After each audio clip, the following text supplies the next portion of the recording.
Welcome to A World of Difference Embracing Neurodiversity. I'm Daryl Owens. Life as a single parent can feel like you're Eddie Murphy in the Dr. Dolittle movie franchise, playing every part. And when you're raising neurodivergent children, the roles only multiply.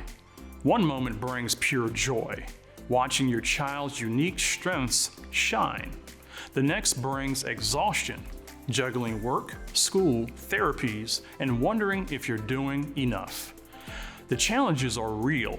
Navigating IEP meetings solo, managing meltdowns without backup, and carving out time to care for your own mental health. But here's the truth. Single parents can and do raise thriving neurodivergent kids with the right strategies, support, and mindset. On this episode, we meet a Maryland mom who's crafted her own winning playbook for parenting solo, turning obstacles into opportunities for her kids who learn and think differently. Then, our panel of national experts shares practical advice for single parents, from building a support network to balancing self-care with caregiving.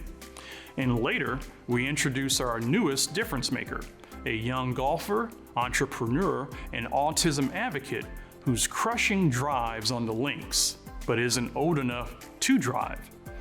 But first, we head to Maryland to meet the Walker family, where Mom Fiona keeps it all together, a calendar wizard making childhood magic for her kids.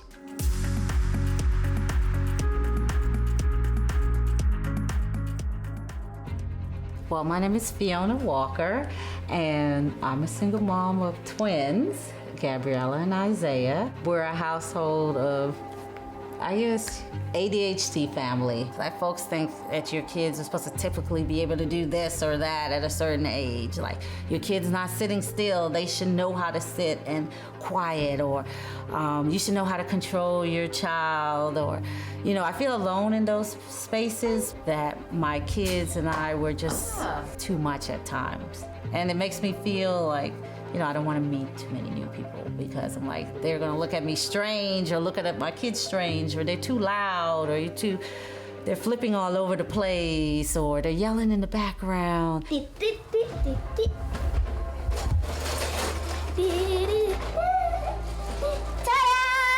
I think the hardest part is the afternoon, actually, before they come home, right before they come home, and leading up to when they're home. You need help? I got you. Yeah. Thank you.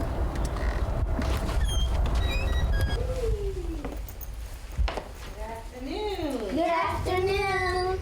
To make sure dinner is set, make sure I get dinner ready. I'm currently teaching them to cook and use the air fryer and stuff, so just prepping meat, prepping things. And just having, when they come home, take turns and teaching them and having that patience. My mom always helps me with my homework, so I appreciate her for helping me. I really need to finish the science work. Okay. So you're gonna work on it and let me know if you need help. Mm-hmm. And if this doesn't change up, I just already asked them for extra credit. Okay. Work. So do you understand what you have to do? Yes. I like her for being her. I mean, she's nice, very kind, thoughtful, creative, helpful, even things when it gets tough.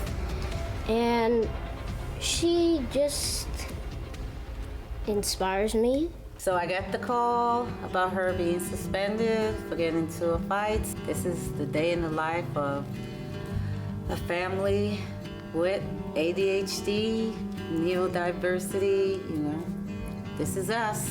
Remember that. I gotta remember being in middle school. I gotta remind myself, when I was that age, you have kids who come at you, and so I gotta look at stuff and be like, you see, she's been on the honor roll, she did her baptism class, she's been on the road 3 quarters, both of them. She's doing her best.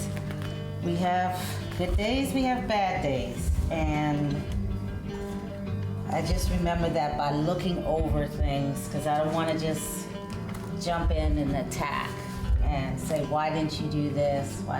She had this coping plan that I gave to school when she was in elementary school. It's not for middle school, where I gave it to her to keep, and I gave her teachers. Like when someone's making fun of me, these are my triggers, someone blames me, I can't figure, and what we can't do is hit someone, break, shout, curse. And then what you can do, draw pictures, breathe, stuff like that, ask for a break, just to help her with, trying to figure out. Was it from that? Because you told me you tripped on the sidewalk. Yes, from that. That's why your glasses all scratched up? Yeah, I put it down on the ground. So why did you tell me it was from tripping on the sidewalk? Because I didn't want you to know that I thought. But you didn't know that, the school would have called me. I want to be that person that when they see I'm going through hard stuff, I tell them, but I'm looking for solutions. I don't want them to give up and think, okay, because this is hard, you just give up. So I always try to push through. I have to watch myself because I'm like, okay, this is hard, but the kids are watching, show them how you can still make it through. Even hard times, things can come back around. So let's go through the other one.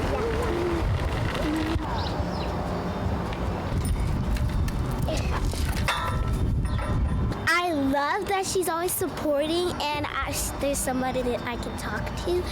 Next time what I would do is I would talk to her when I have a problem, because she really understands and she doesn't just say yes to anything that I say.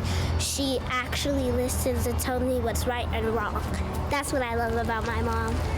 They help push me through because I know they're looking at me, because they're not listening. Sometimes they're not listening, but they're watching. They watch me a lot, and I make sure I'm like, okay, you know how they say kids don't listen to what you say, but they watch what you do when they follow it, and it's true. I hear them and I see them do things when they don't think I'm around. I'm like, oh my gosh, they were listening. They'll tell kids, oh, just, pray, God loves you and stuff. I'm like, I look and I see, I'm like, okay, everything I'm doing, it's helping them, it's benefiting them.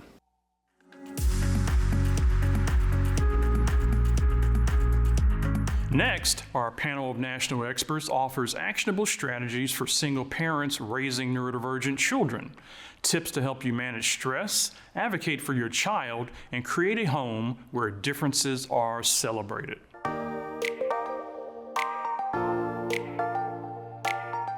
Dr. Sarah Brin is a clinical psychologist and parenting expert focused on child development, attachment, and neurodiversity.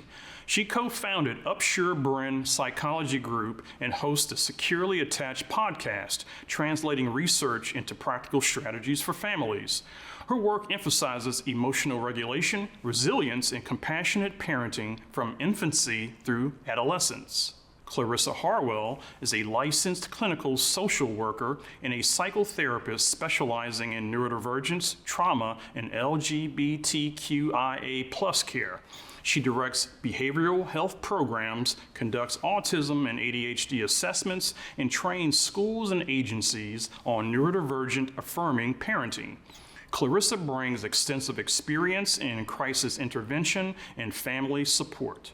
Dr. Megan Salee is a licensed psychologist and professor at Beacon College, the nation's first accredited baccalaureate institution dedicated to educating neurodivergent students. She specializes in neuropsychological assessment, ADHD, and evidence-based therapies. With extensive clinical experience in family systems and behavioral health, she trains psychiatry residents and supports caregivers through interventions like CBT, DBT, and ACT, promoting mental health across diverse populations. And we're going to begin our conversation with Sarah. How does secure attachment influence a child's resilience when raised by a single parent? So we know that from many long-term studies that secure attachment is associated with all kinds of positive outcomes that are connected to a child's resilience in childhood all the way through adulthood. Things like better mental and physical health, stronger relationships, even academic and vocational success, are all associated with secure attachment, relationships formed early on in life. And I do feel like a lot of single parents can often worry that, if their child is maybe potentially missing the benefits of that secure attachment potential if there's only one parent. But the attachment science is very reassuring here. Decades of research shows us that secure attachment it's much less about how many caregivers a child has and much more about the quality of the attachment relationship, and even at least one key relationship that is secure in nature is predictive of secure attachment in childhood and through adulthood. So when we have at least one adult who is generally, as much as they can be, emotionally available, who tries to understand their child, who comes back to repair when we miss a tune, and just helps that child feel seen and safe and soothed a good amount of the time. It doesn't need to be perfect. It doesn't have to happen all the time. The child can really, truly internalize this sense of I matter, I'm not alone. When things are hard, someone shows up for me. These are all the building blocks of that secure attachment. And it's really important, I think, for single parents to know, like, the attunement and emotional responsiveness that predicts this relationship and the security, it does not have to happen all the time. Good enough is actually optimal here. So we know that the research says that when parents are able to kind of get it right, even 30% of the time, we still are able to predict a secure attachment outcome. So that's very, very helpful and hopeful for parents who are doing this on their own. All right, well, great. Well, Clarissa, how can a single parent take some steps to create a neurodivergent affirming household? I really appreciate this question. There's a few things that parents can do that are fairly affordable, straightforward. One of those things is, I think of it as putting on your detective hat for a week or two. Ideally, this means parent is noticing their child's daily rhythms and patterns. What is your child drawn to when they're bored, when they're stressed, when they're seeking comfort, when they're seeking sensory input, and then adding in things that you notice your child needs at certain times. Many kids, for example, come home from school, if they attend school, and either need to zone out or they need to have a big rambunctious play period with a lot of gross motor play, pushing things, pulling things. So incorporating things into your home. When my kids were little, they're both neurodivergent. We had a mini trampoline in front of the TV, beanbag chairs to jump on instead of, real furniture, and swings in the yard, monkey bars. And we certainly don't need all that, but we do want to keep our mind on the sensory needs of our child. A place to retreat when they need to retreat and decompress after being out in the world, which can be difficult and overwhelming and overstimulating, as well as novelty and input, sensory input when they are bored or seeking connection. All right, thank you. So Megan, can you walk us through some psychological factors that single parents need to understand about their way that their child thinks and learns early on? Yeah, sure.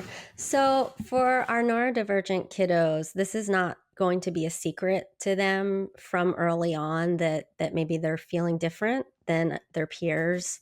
They are probably getting a lot more negative feedback from the adults in their life. And so they may become pretty quickly more sensitive to some of these things, and we may see some bigger emotions. They may be more anxious, more frustrated, sad about things, and this may be displayed in maybe crying or acting out, yelling, being a little destructive. And so for the parents, it's really important to not overreact to that and not overinterpret that and start thinking, oh no, here we are. This is what it's going to look like forever. And so we want to employ some strategies that can help with those big emotions and help that not be sort of the center of the child's development. Excuse me. So, some things we talk about is catching the child being good right? And so for our neurodivergent children, they're getting a lot of negative feedback or corrective feedback. We need to catch them at times when they're doing things that they should be doing, or they're doing things well, or they're on their way to doing something well. So catching them while they're still sitting in that chair and saying, "Oh, I love how you're staying in your seat during dinner," those little moments where they're getting some positive feedback. And then that helps us enjoy the parenting too, where we're not feeling like we're constantly having to give negative feedback, right? So there's a magic number. Some people say 4-to-1, some 5-to-1 of positive to negative. So for every negative interaction, we're trying to find 4 or 5 opportunities where we can give some praise to our child on the things they're working on and the things they're doing well. And then one other thing would be, some of these kiddos have a slower processing speed. So we need to give them time to hear and interpret and understand and put into action anything we're asking them to do. So in my house, we have a 10-second rule. So if I give a command, I'm waiting 10 seconds until I say anything else, so that their brains don't get jumbled and overwhelmed, and they can start to take some action. So those are the things that I think early on can be really helpful in their development. All right, well, thank you. So, Dr. Beren, how can single parents foster emotional regulation during stressful transitions like school mornings? Yes, the school mornings are probably one of the most common stressors I hear parents talk about, because they present this very unique, perfect storm of time pressure, a lot of sensory overwhelm, and also a lot of executive functioning demands on the parents and the child. And so I think we have to understand, when we want to talk about emotion regulation, it's like, what are the building blocks of self-regulation in children? And that really is going to come from the capacity for the adults in their lives to co-regulate, and also for the environment to be predictable and manageable for them. And so basically this means before a child is going to be able to regulate their emotional state, we have to be their external regulator, their external planner, and we have to share our calm with them. So in order to do that, we have to possess these skills. We have to have access to them. We have to have gas in our tank to be able to access our own regulation. And we have to be kind of maintaining an environment that's relatively conducive to a calm and organized morning. So a lot of the practical suggestions I work families through are actually more about what the parent needs in these mornings than the kid, because it's going to flow through us to them. So any place where we can regulate our own state, where we can make sure our basic needs are met, that means maybe we're waking up a little bit earlier and having a cup of coffee or having some food or at least a glass of water. We need to be able to have our own needs met so we can kind of manage the energy of the morning. And then anything that we could do to triage or, prioritize. So what can we do the night before? What can we say we're not doing at all? Anything to get things more organized and ready ahead of time, so we're not having to make these decisions in the morning or get our kids to make decisions in the morning. And then finally, I think there's a level of stress resilience and stress management that we have to take. So when we can reduce urgency, when we can reduce a sense of panic that this isn't going to go well, that can also be super helpful. So mindset, breathing, reminding ourselves, even if it gets messy, we're going to get through this. We have a try again tomorrow. Can all be really helpful. Watch the full Ask the Expert segment on our website at awodtv.org if you want to learn more about this topic. You can also watch or listen on Facebook, YouTube, or on your favorite podcasting platform.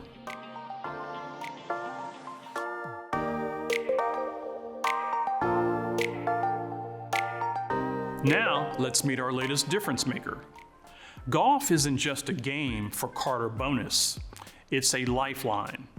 Diagnosed with Asperger's syndrome before his first birthday, Carter faced speech delays, bullying, and moments of deep struggle. Then he discovered the golf course, a place where focus replaced frustration and confidence began to grow.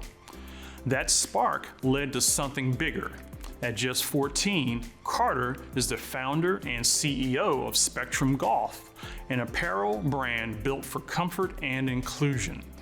He showcased at the PGA show, earned a full college golf scholarship, and launched a nonprofit to provide free lessons and gear to kids and veterans. Honored as Sports Illustrated Sports Kid of the Year and recognized as a UPS Unstoppable CEO, Carter's mission is clear: turn challenges into championships and show the world that differences are strengths.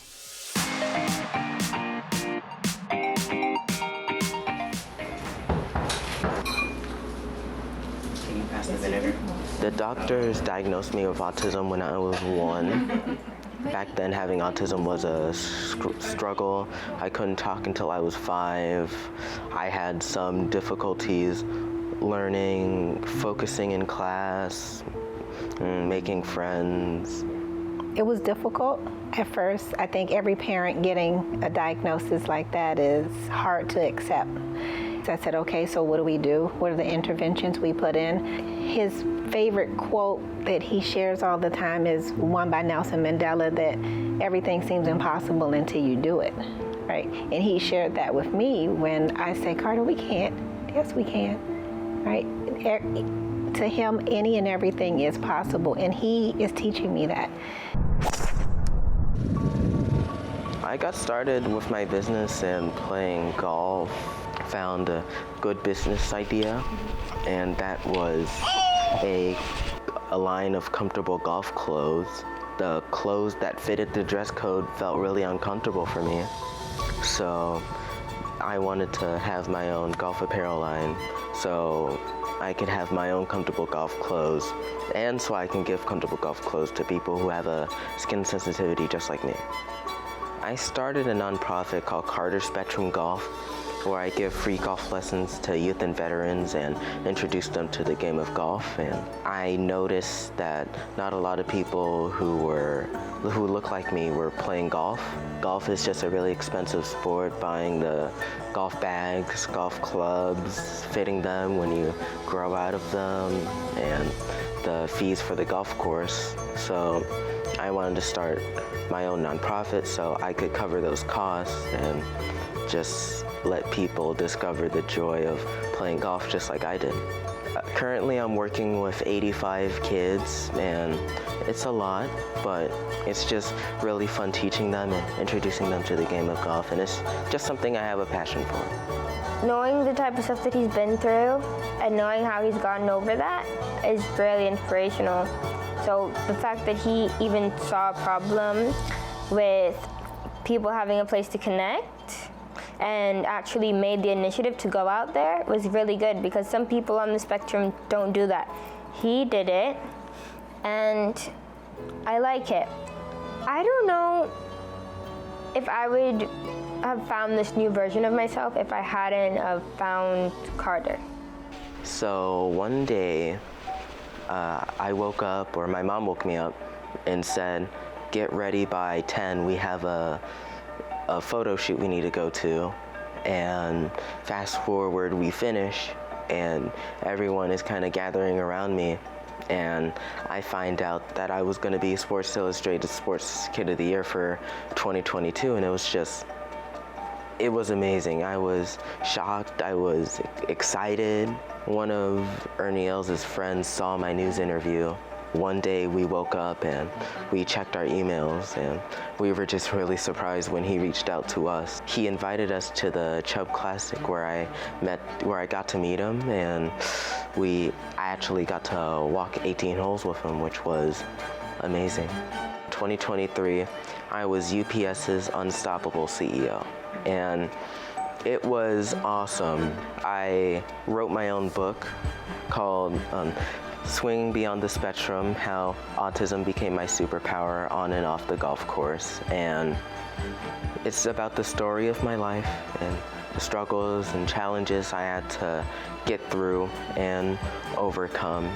He's become a little motivational speaker, and at first I was afraid to have him share his story, and I told him, Carter, people are not always nice.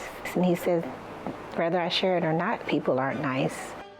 My hope for Carter is to be able to continue to do what he's doing because he loves what he's doing. One of the projects that I'm working on is called Carter Spectrum Farm, where we are going to have a place where people can retreat to detox from unhealthy foods. And one of my main goals is helping kids and people with diabetes beat it just like I did. I just want to help as much people as possible, and I think sharing my story is one of the things I can help people with.